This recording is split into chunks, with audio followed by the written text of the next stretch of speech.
థియేటర్స్కు జనాలు రాక పరిస్థితి ఏమాత్రం బాగోలేదు. 5 కొత్త సినిమాలతో బాక్స్ ఆఫీస్కు కొత్త ఊపు రావాలని బయ్యర్లు మొత్తుకుంటున్నారు. ఈ గొడవలో అనిల్ రావిపూడి అన్న మాటలు ఇప్పుడు వైరల్ అవుతున్నాయి.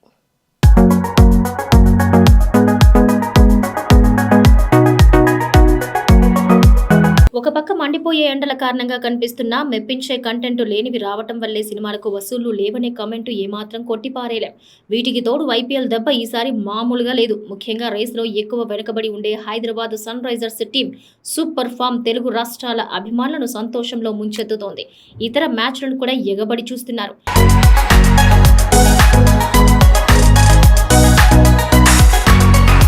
ఈ టోర్నమెంట్ ప్రభావం ఏ స్థాయిలో ఉందంటే నిన్న కృష్ణమ్మ ప్రీ రిలీజ్ ఈవెంట్కి వచ్చిన దర్శకుడు అనిల్ రావిపూడి ఐపీఎల్ చూడకపోతే కొంపలే మునిగిపో, హాస్టళ్లలోనే ఫోన్ ద్వారా లైవ్ స్కోర్స్ చూసుకోవచ్చు, దయచేసి థియేటర్లకు రమ్మని ఓపెన్గా అడిగేశాడు. దీని గురించి సోషల్ మీడియాలో రకరకాల స్పందనలు రావడం సహజమే, కానీ సినిమా బాగుంటే ఎలాంటి ప్రతికూలతలు ఆడియన్స్ రాకుండా ఆపలేవని టిలు స్క్వేర్ లాంటివి నిరూపించాయి. కానీ ఏప్రిల్ మొత్తంలో ఒక్కటంటే ఒక్కటి స్ట్రైట్ మూవీ మెప్పించలేకపోవటం ఎగ్జిబిటర్ల పాలిట శరాఘాతంగా మారింది.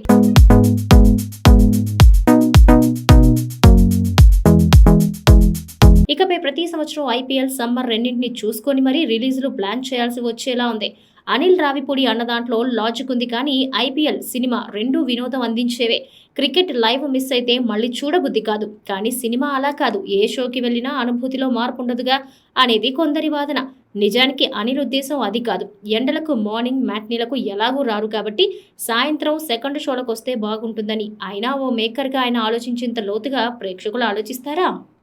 హాలీవుడ్లో అవకాశం అంటే అంత ఈజీ కాదు. ఎంతో టాలెంట్ ఉంటే తప్ప సాధ్యం కానిది. అలా ఉన్న లక్ కూడా కలిసి వస్తేనే ఛాన్స్ ఉంటుంది. కానీ ఈ ఛాన్స్ను జక్కన్న వదులుకున్నాడట.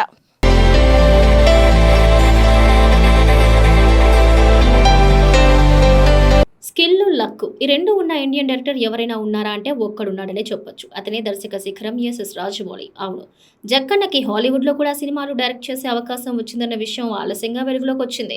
నాకు అవకాశం వచ్చింది, కానీ నేనే వెళ్ళలేదని రాజమౌళి అంటే అతిగా ఉంటుంది. అందుకే ఈ విషయం ఆయన ఎక్కడా ఇంతవరకు ఓపెన్ అవ్వలేదు. రామ్ చరణ్, ఎన్టీఆర్లకు అవకాశాలు వచ్చాయన్నారు తప్ప తనకి మాత్రం ఛాన్స్ వచ్చిందన్న సంగతి మాత్రం ఇంతకాలం హైడ్ చేశారు. తాను దాచేస్తే మాత్రం దాగుతుందా? అది ఏదో ఒక రూపంలో బయటకు పోకదా? ఇప్పుడు అదే జరిగింది. నేరుగా చిత్ర నిర్మాత కేఎల్ నారాయణ ఈ విషయాన్ని బహిర్గతం చేశారు.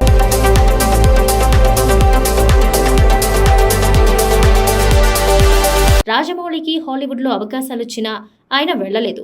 తెలుగు సినిమాలు డైరెక్ట్ చేయాలి అన్న ఉద్దేశంతోనే ఆయన గొప్ప అవకాశాలు వచ్చినా వెళ్లలేదని తెలిపారు. ఇది నిజంగా గొప్ప విషయమే. హాలీవుడ్లో పిలిచి అవకాశం ఇస్తే ఎవరైనా వదులుకుంటారా?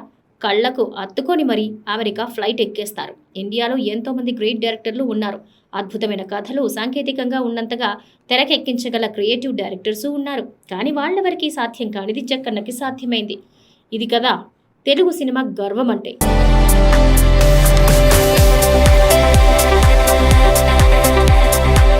అవును, ఈ మాట మనం చెప్పడం కాదు. రాజమౌళి బాలీవుడ్లోనో హాలీవుడ్లోనో ఉండాలని రామ్ గోపాల్ వర్మ సైతం ఓ సందర్భంలో అన్నారు. బాహుబలి ఫ్రాంచైజీ రిలీజ్ అయిన తర్వాత జక్కన్న ఉండాల్సింది ఇక్కడ కాదు, ఇంకెక్కడో ఉండాలంటూ ఓపెన్గానే చెప్పారు. హాలీవుడ్ రాజమౌళి టాలెంట్ని గుర్తించక ముందే వర్మ గుర్తించాడు. ఆర్ఆర్ఆర్ రిలీజ్ తర్వాత జేమ్స్ కామెరన్ లాంటి దిగ్గజాలనే జక్కన్న ప్రశంసలు అందుకున్న సంగతి తెలిసిందే. ఆ సినిమా తర్వాతే రామ్ చరణ్కి, ఎన్టీఆర్కి హాలీవుడ్ నుంచి కూడా పిలుపొచ్చింది.